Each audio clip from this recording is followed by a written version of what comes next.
Assalamu alaikum.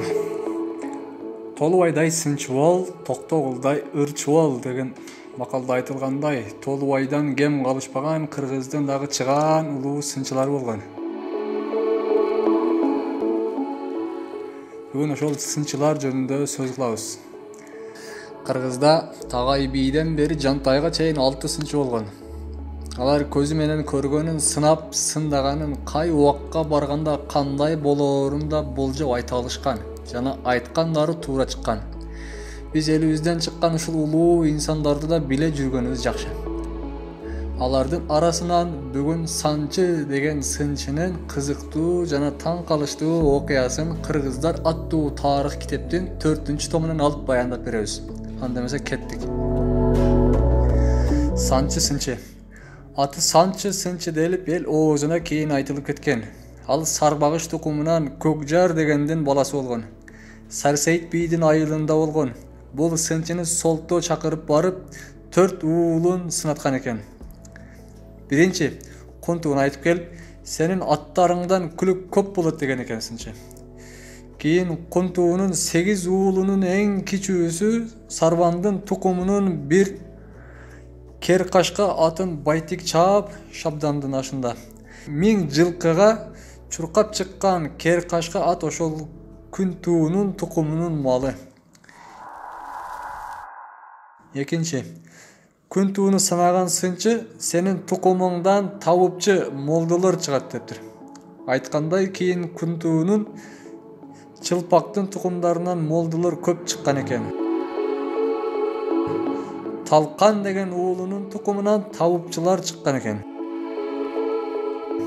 Үчүнчү Айтууну сынаган сынчы Айтуу сенин тукумуңдан кыздарыңардан сулуу көп болоор деген экен. Айтуунун 8 уулунун кыздары сулуу болот деп талашып алчу экен. Бирок кыздары барган жерлеринен анча атак алган эмес экен. Төртүнчү Чааны сынап көргөн сынчы. Чаа 3 жыл бечел калган экен. Чааны сынап көрүп, буга 2 сын бир келди го деп айтат. Биринчи тукумунан эр баатырлар чыгат, экинчи эл бийлегендер чыгат дейсинчи. Чаанын 6 уулунун Жутма деген уулунун тукумунан Жамангара деген эр чыгып, катылгандын катыгын берип турган. Эрегишкен казактар алдап конокко чакырып барып, 6 киши менен жара калбай барганда эңкейип эт жеп атканда мойнуна чөлмөк салып сүйрөтүп Кененсарын Ноорузбай өлтүрөт. Эми Кыргызды Ала тоодон ашырабыз деп калың кол менен кирип келип 16 жашта ормондун опузасы менен Мыкан сууда кырылат. Чаанын тукумунан эл билгени 6 уулунун Кепер деген уулунун Жаңгарач, Канайдан Байтик баатыр, Кокон канынын аскер башчысы Рахматилдени мууздап Бишкекке өлтүргөн. Канайдын таштап кеткен аялынын боюнда калган төрөлгөн Байтик Шабдан менен эл бийлеп тең тайлаш чыккан экен. Бирок Сары Өзөн чүйдө экөө тең кеңештеш болуп ынтымакта жашашкан.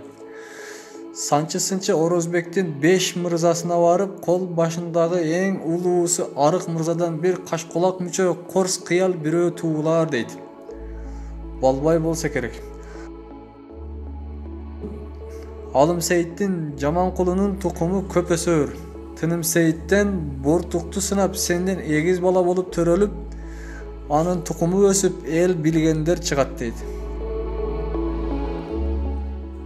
Сарсейит бийден 3 уул, Үчүкө, Түлкү, Канкудаян кан чеңгел деп төрөлөт. Кан болгондо жолу катуу болот, элди ачарчылык басып, кыргыз ысар ашып, кара көпөлөк айдап көчкөн. Кан куядан сынчыга сен мени сына, мен кандай өтөмүн, менден тукум кандай болот деп айтыптыр. Анда сынчы айткан экен. Кыстаба, мен сынаганда бир чабасың, менден сын кетет, сенден сыр кетет деген экен. Мен сынабасам экен десе болбой, сынайсың дей берет. Айла жок сынайт. Сенден тукум болбойт. Ач, бел, куу жолдо өлөсүң дейт. Эмне деп Төбөз деген аты менен качырып келип Санчы сынчыны бир чабат. Сынчынын койнунан боз коен булк этип ыргып кетет. Сынчыдан сын кетет, кан кудайандан сыр кетет. Кан кудайандан тукум болбойт, Анжиян жакка баратып жолдо өлгөн экен.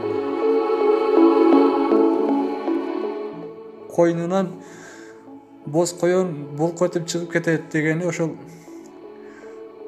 ичине бир кандайдыр бир руханий, бизче айтканда баягы виртуальный жашоодо жашаган кандай дейбиз, ошо биз билбеген Алланын сыры болсо керек. Ошо Алланын өзүнүн периштелерин киргизеби же ошол өзүнүн жиндери кирип ага кабар береби, ошол сынчылык менен өнөрдү үйрөтүп турабы. Кыскасы ошондой боз коендун образында кирет экен да буга. Ошолар сынчынын ичине ошондой ар кандай жаныбардын образында ошондой нерселер, руханий бир жаралгандар кирген экен. Аны да келечекте дагы башка сынчылар жөнүндө айтып атканда аны дагы айтабыз.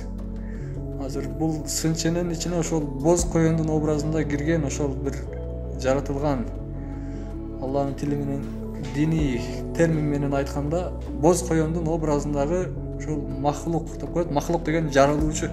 Алла Тааланын бир жараткан бир ошол жаралуучусу ошол койнунан ыргып чыккан экен.